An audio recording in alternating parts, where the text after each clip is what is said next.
This week on episode 117, we bring you some of the latest and greatest Marvel, DC, Star Wars, and other news out there from the pop culture universe. Welcome to the Infinite Taylorverse.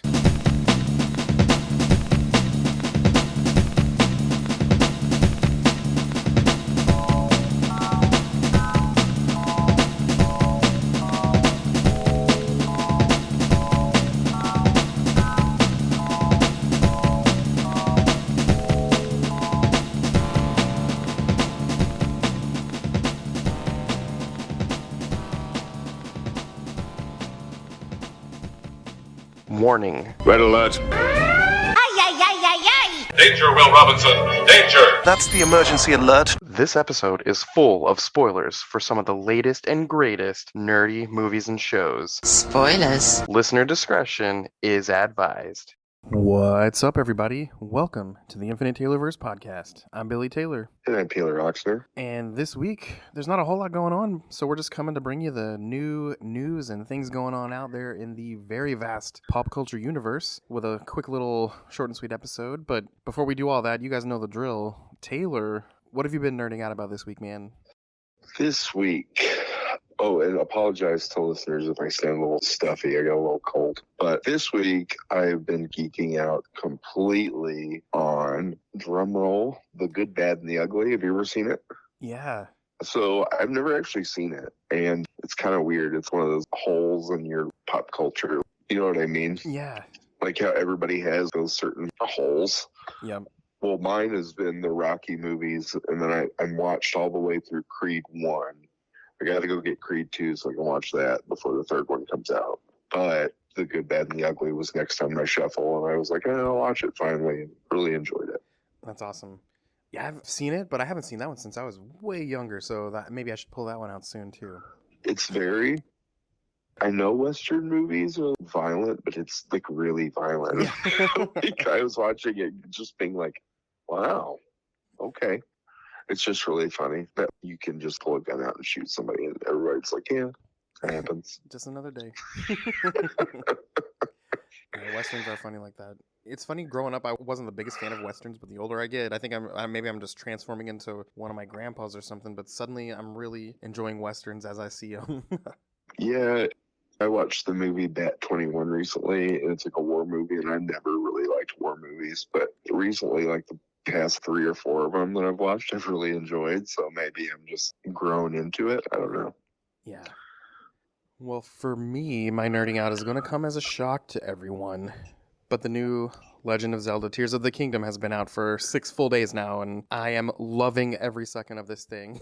It is so good. I can't even put into words how good it is. The first one was amazing as well, but this one is just, it takes everything that was great and adds new great things. And in terms of the open worldness of it, not only is it, that big map that takes a while to travel, before you get all the teleporting things and everything, but the map is triple fold. There's now a Skyland map as well as a, spoiler alert for people who haven't really looked into any of this, there's a map of what they call the depths, and it's beneath the earth. So all kinds of stuff's coming into play from past games, timeline stuff, all the stuff buried in the depths that make you think of the past stuff. And I don't want to give tons away, but man, I can't stop playing it in my free time. Obviously, I'm a husband, I'm a teacher, I'm a dad. After all responsibilities are said and done in all of these areas, boom, straight to the Switch.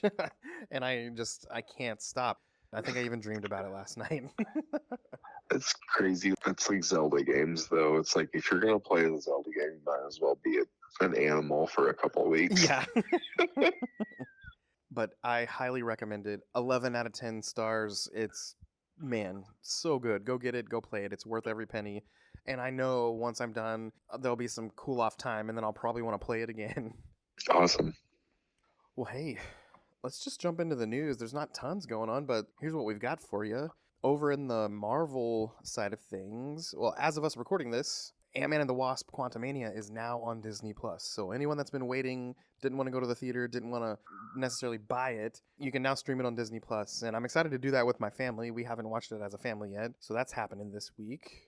Yeah, I mean, I didn't hate it as much as most people did. I'll probably give it a rewatch, though. Yep. And let's see.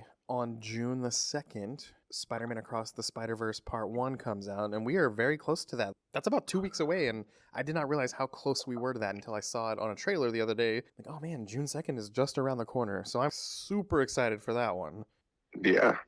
Then we got, just shortly after that, Secret Invasion coming out on the 21st of June. And then yesterday, as of us recording this, yesterday Marvel announced that Loki Season 2 is coming out October 6th. And the Echo series, which is a spin-off from the Hawkeye series, comes out November 29th. And on this particular one, they're dropping every episode at once for some reason. Don't know why, but I'm down for that. Interesting. But yeah, as for Marvel, that was it this week. Over on the DC side of things, there's not so much really some news, but Taylor and I found out that next week we get to see the new Flash movie a month early, so we're kind of hyped about that. Yeah, we'll try to give a spoiler-free review for you. Yep. And then a spoiler review for you afterwards. Yeah, obviously we spoil things, but we'll kind of hold off until it's actually been out to the public. Yeah. And then let's see, Star Wars. There's a couple little things. So Dave Filoni, obviously the current second coming of Star Wars creator himself, he was in an interview and someone was just asking him all these questions about Thrawn, and in so many words, you know, as if we didn't really have a clue at this point, but he basically said that Thrawn is definitely this era of Star Wars' big bad. So we're going to be seeing a lot of Thrawn pretty soon. Oh.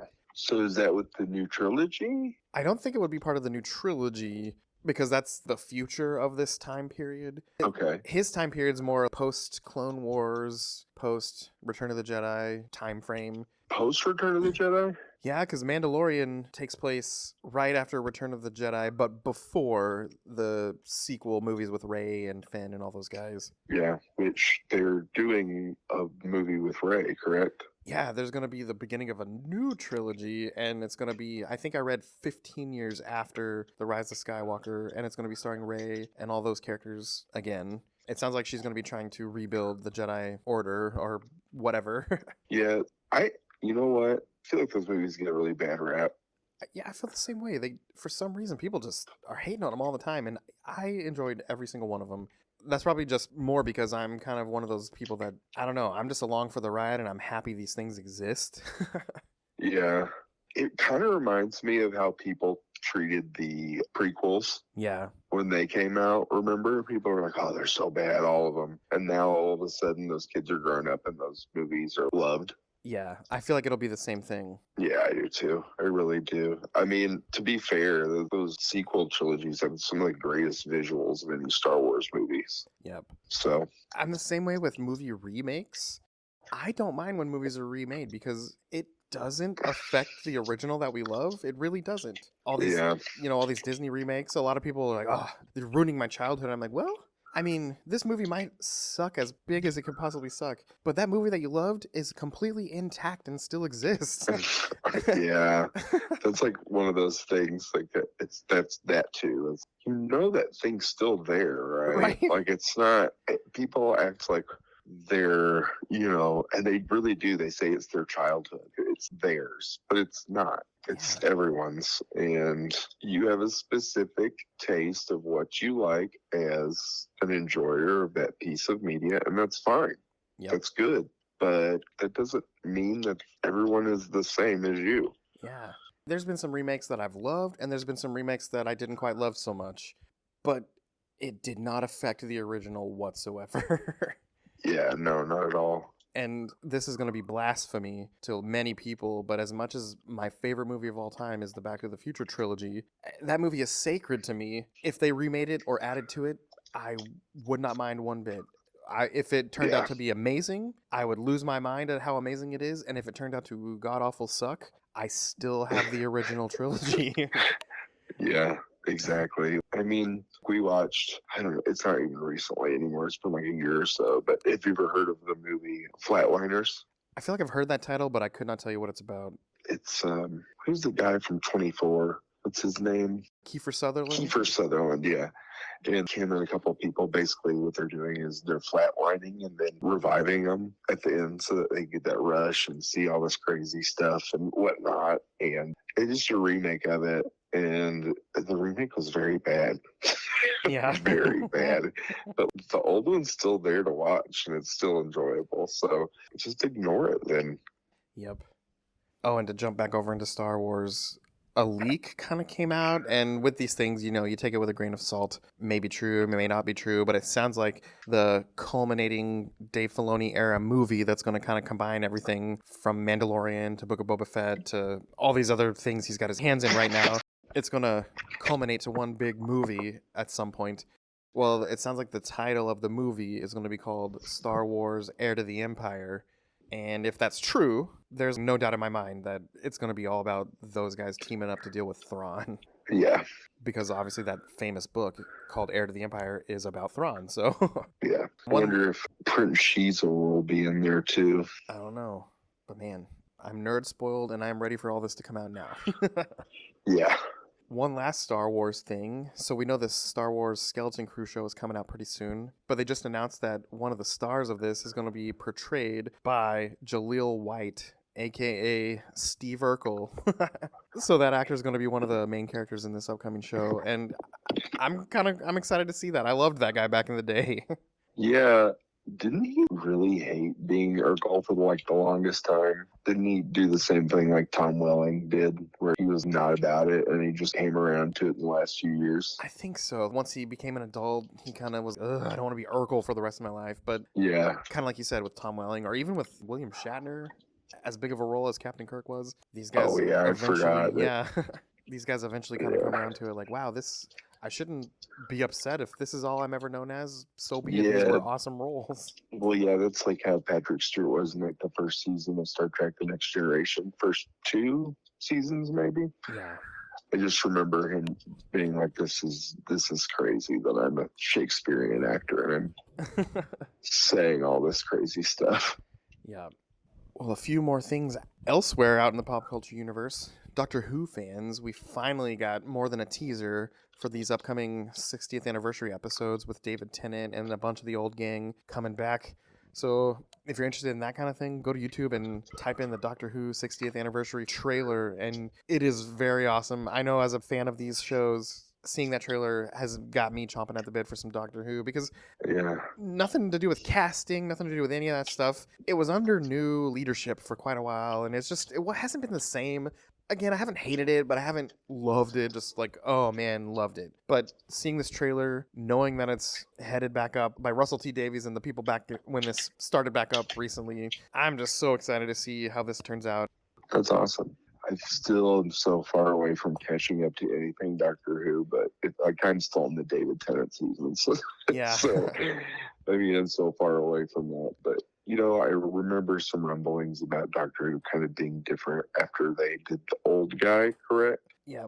And then who's that, Capaldi? Yeah, Peter Capaldi, yeah. Yeah. And ever since then, it's just been kind of different. But now it seems like a return to status quo. I think so. And it's funny because the show's been out since the 60s, and Doctor Who was always an old guy. But, when they brought him back in the 2000s, the first 3 versions were a younger guy. And then suddenly they do it with an older guy again. And, oh no, how can we do it with an older guy? I'm like, come on, people. Picking younger guys was the weird thing. As good as they were, don't get me wrong. Because as much as people love David Tennant, including myself, my favorite episodes are the Matt Smith episodes. Yeah. But yeah, Peter Capaldi was good. Even Jodie Whittaker was great when they cast her as the Doctor. It's just something about the overall feel of the show was just weird. I don't know. Yeah. But yeah, Russell T Davies is back in charge, and I'm just super pumped to see what they come up with. Awesome. For others who have been waiting to see the Dungeons and Dragons Honor Among Thieves movie, that one is now streaming on Paramount Plus, and I'm kind of excited to watch that this weekend too. Oh man, it's on Paramount? Yep, that sucks. It came out today. Yeah. I need to get Paramount. I think they're one of the few ones that still do a free trial too. Ooh. I've had friends that waited for all of Picard to be done so they could binge it during that free week because they knew that was the only thing they wanted to see. That's funny. Yeah, there are like a handful of things. That's the thing about these streaming networks now. Since all of them have different stuff, it's almost like you gotta pick the ones that have the majority of the stuff that you like. I know. And then now that everything's going back to their original properties and stuff, you can't even get The Office on Netflix anymore. You know what I mean? You have to have the Peacock. Peacock. Yeah. But, I mean, well, it's a good thing I already owned all the DVDs and Blu-rays to those. Otherwise, I'd have to pay this much money. No, It's kind of silly. People give me a hard time about it, but I mean, that's the good thing about physical media. It's like it can never be taken away from you. Yeah. Yeah, exactly. It can wear out, but that's about it. I love when you buy movies these days. Most of them come with a digital code, and I've loved converting over to digital. But kind of the same thing. Like all my DVDs are in a box in the garage because if one day if they decide like, oh, Voodoo doesn't exist anymore or something like that, I still have the DVDs. Yeah, exactly. It's crazy how different all that is. I know. And it's also crazy when streaming started. It's like, oh, cut the cable, go to streaming. But now if you want to watch all the things, you're basically paying a cable bill. Yeah, it's so much more expensive than it was when streaming first started, where there was only like 2 things. You know what I mean? Yep. It's just there's so many options too. I know, it's crazy. Well, speaking of all this entertainment we love, we know that there's kind of a writer's strike going on right now, and a handful of things are going to be delayed because of it. And I get it. I know these people deserve what they work for and deserve to be compensated fairly. And if so-and-so is getting XYZ, why isn't so-and-so getting XYZ kind of a thing? And I get it. I completely get it. But having said that, as a consumer of all these things we love, here's kind of a list that I've seen of things that are being delayed the next season. So things like not only network TV stuff, but streaming stuff. So here's just a list. Abbott Elementary, the new Marvel Blade series or movie, whatever that winds up being, Cobra Kai, Daredevil Born Again, Severance, Stranger Things, the new Marvel Wonder Man, Yellow Jackets, multiple late night talk shows, including just the talk shows, but also things like SNL and stuff. That list was from last week, but today I saw that The Mandalorian Season 4, as well as The Penguin, the new Matt Reeves, the Batman spinoff, both of those are going to be delayed a little bit as well because of this. So yeah, all those things are kind of being delayed right now, and don't get me wrong, these people deserve to fight for what they feel they deserve. Yeah, it just kind of sucks absolutely. Knowing that, it just kind of sucks knowing that because people are being, stingy with their pocketbooks, we're going to be delayed on this stuff we love. And that's the sucky part. Yeah. I mean, these people deserve to get a fair wage and if you look at this, they write movies and these TV shows, that these shows and movies make millions of dollars, and yet the writers are still living like in a 1-bedroom apartment. You know what I mean? It's like crazy. Why are they not getting a larger cut? They basically invented the thing. Yep. It's just, it's definitely intellectual property management and whatnot, but there's a lot more that goes into it, But yeah. So yeah, that just kind of sucks that that's going on. But hopefully they can resolve it soon, and maybe it won't be as big of an issue as it's kind of being put out to be. As long as these people get fairly compensated, it sounds like they're going to go right back to work, and maybe it'll be over before we know it. Hopefully. Yeah, absolutely. I hope it's not as long as the last one. I remember that and how many shows that killed. Oh, I know. One of my favorite shows ever was the show Heroes on NBC, and that wrecked that show. Same. Oh yeah, that show got wrecked by that. Like it wasn't even like the same show at all afterwards. Yep. Which sucked. Even though the show did get better before it ended, it was still it was almost too little too late. Yep. The wheels had been set into motion. Yep. So especially with all the time traveling stuff. Yeah.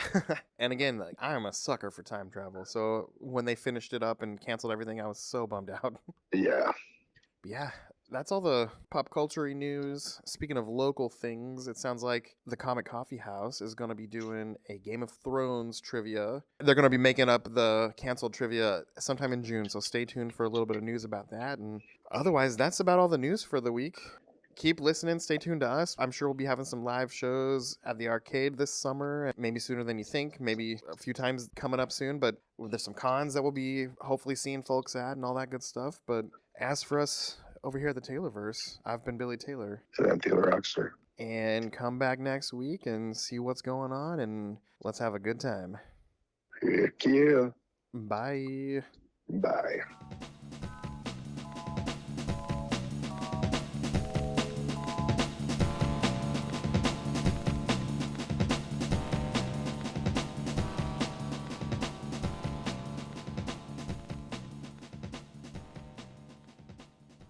This episode was brought to you by the Kincaid Arcade. For all of your arcade needs and video game fulfillment, go head on over to the Kincaid Arcade at the Oak Park Mall in Overland Park, Kansas. These guys have every imaginable classic game possible. They have arcades. They have every console you could think of. They have special tournaments all the time. They set up parties and events for all of your party needs. So head on over there once again to the Kincaid Arcade at the Oak Park Mall in Overland Park, Kansas. Go get a bracelet, go play free play the whole time, and have a blast.